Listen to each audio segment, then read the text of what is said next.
Business leaders and intellectual business community, we meet again in the CEO Reference TV program. And today we will talk about the topic which is very important.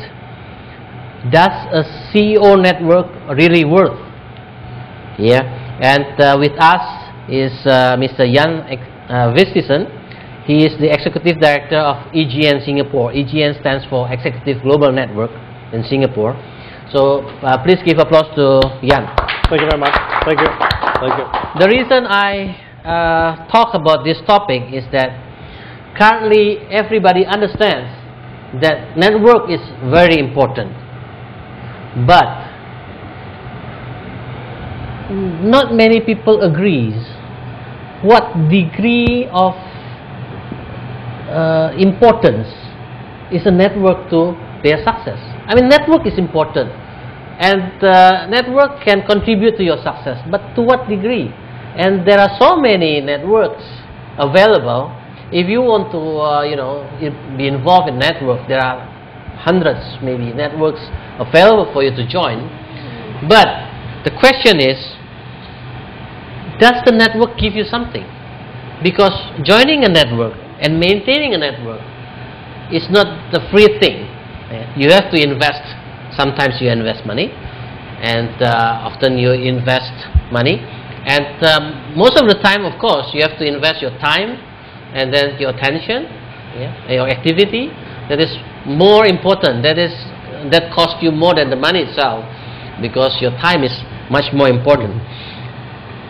And because of this, I invite Jan Vistisen, which has running global network for executives, to see from his experience, from his research, from the success of his network, how executives can benefit from networks, and how we should judge which network is good for us, and whether a network is worth for us or not.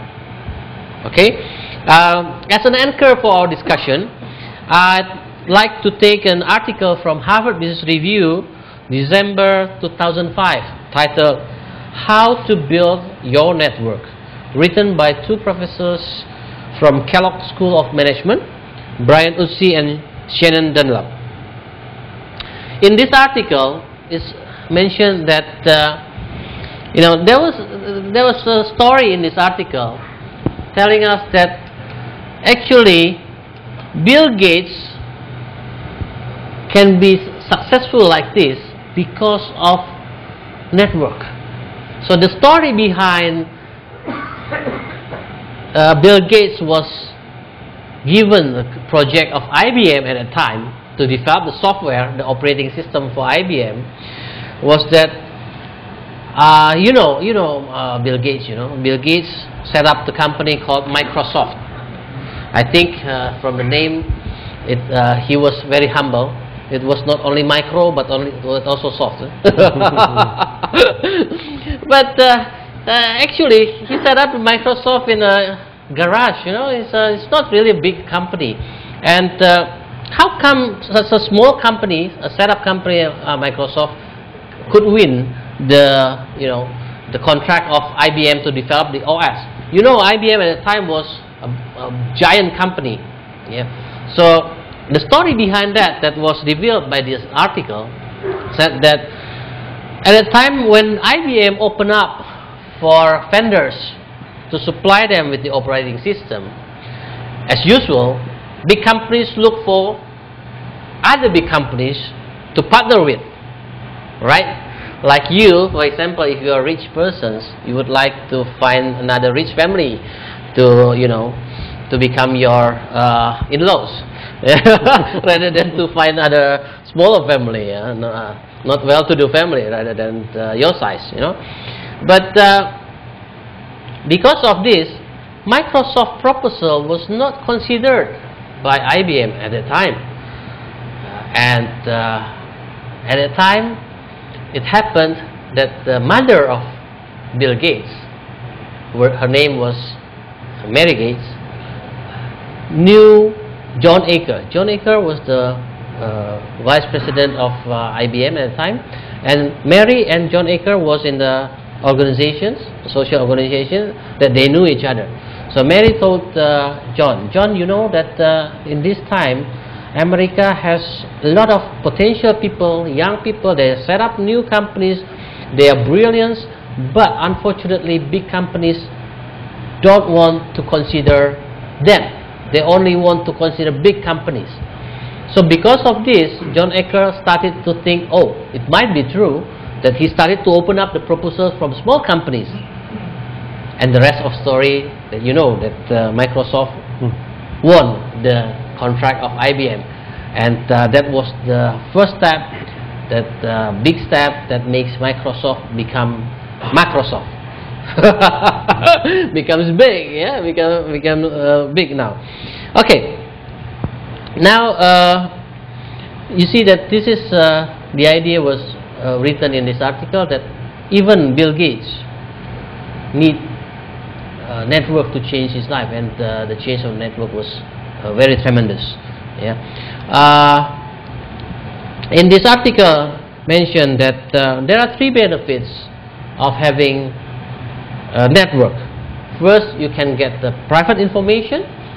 If you, let's say in our network, I can tell you something that is not available in public yet, then you get the private information faster than any other else. Second, that you can have an access to diverse skill set. Yeah? So you can have, because we have many friends, then you know that each of us has a set of knowledge and skills that you can exchange with. Yeah? So you have access of diverse skills and knowledge set that you can use. The third is power. Yeah? If you have an extensive network, it means once you want to make a move, you can use your network to influence other people. Yeah? People without network cannot give influence. Yeah? So if you see anything, yeah, not only political parties that they have to develop their networks to make their influence big, but also in private companies, you need to have your networks, so that when you propose something, your friends ready to back you up, and your proposals most likely be successful. Yeah. That's the 3 benefits mentioned in the article, and also mentioned that you need to extend your network, yeah, to outside rather than to a closed network. So if I know one of you, and then my friend knows another friend of mine, and then the 3 of us knows each other, it doesn't add anything too much to our network. But then if I know somebody who knows 1,000 other people, then any time I need to know one of the 1,000 people, I can ask my friend, and he will introduce me to any other else. So be careful in constructing your network, because your time is limited, your resource is limited, so you need to build good network so that you can benefit out of it. Okay, that's the more or less the idea presented by the article of Brian Utsi and Shannon Dunlap in the How to Build Your Network in the Harvard Business Review. So Jan, what is actually EGN? Well, thank you very much for having me here this afternoon, Dr. Bayo. Because we need to know what is EGN, then we can explore more with Jan. EGN is a business network organization. We've been around for quite a while, almost 19 years, and today we have in our network more than 5,000 senior executives. We organize these executives in small groups, so that means each member is member of one group, and we have more than 300 groups in our network. We are not only a network for CEOs. We have many CEOs, but we also have many CFOs, we have many human resource directors, company directors, etc., etc. So we actually represent a network that has 40 different functional levels within our organization. So one of the things you want to do when you're in a network, that is to reach beyond your own area of expertise. We started in Denmark, as I said, in 1992, and Apart from Scandinavia, we have now established ourselves in Asia. We have been in Singapore for 2.5 years. We are starting here in Jakarta right now. We have a network in Beijing in China, and we're starting in Hong Kong very soon. Apart from that, we are also in Australia. So the network is expanding from Europe into Asia. So how many Pacific. countries already now? Including Indonesia will be 9 countries, and plus Hong Kong will be 10. Okay. So basically we are a network, because where I come from, networking is not an end in itself. Network is a conduit to achieve other things. All right. You can network all your life away and spend all your time and all your money, but if you don't get anything out of it, then you just spend your time and your money. So the key is to use your network to get results. Results count in business, as we all know. So network is not a collection, but it's a vehicle. Eh? It's actually a vehicle to achieve something else. Yes. And what our members achieve in being a member of our network is they learn a lot. They learn new skills. They learn new people. They learn new methods. And they exchange their knowledge. When a fellow member asks them about an issue they have, people will share their knowledge. All right. And of course, it's also healthy all the time, like you mentioned, to meet new people. If you meet the same 3 friends all the time, nothing new happens. But if you can meet the people, the 3 friends of the 3 friends, that's 9, and the 3 friends of the 9. I see. And so on and so forth, you expand your network exponentially. All right. So what we do is we put it into a structure so that we make sure it happens. All right, Yen. We will learn more about your network and also how your network fill in these principles of good network. All right, and then we can learn whether how should we judge a network that is suitable for us and worth for us to do. So, business leaders and intellectual business community, we have to take a little break before we continue for the next segment. For you who wants to participate, please SMS to 0896 times 788. You can give comments or your opinions about this program. See you in the next segment.